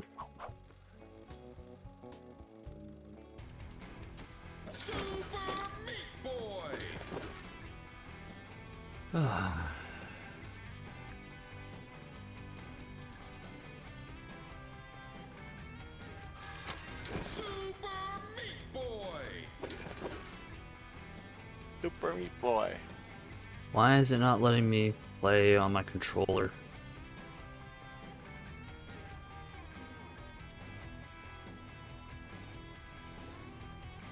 Is it plugged in? Yeah. I can actually use it, it's just not registering it. It's registering it as player 2, which is really annoying. I might need to close it and reopen it.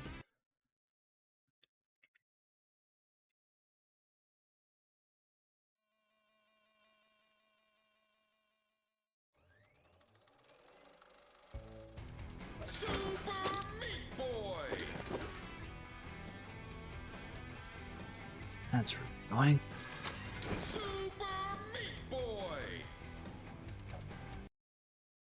Let's try this again.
Super Meat Boy!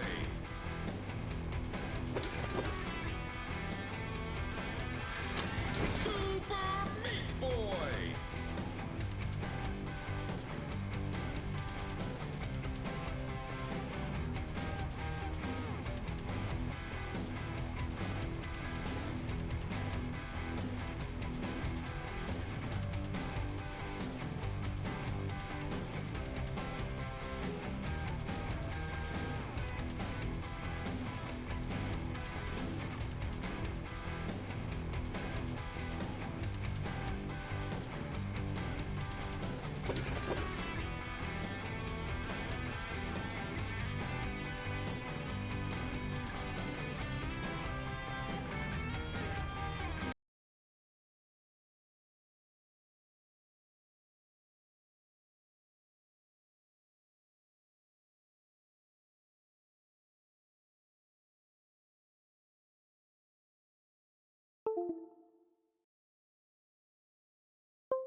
Yeah, okay, we're gonna call it here. Fuck it. Hi.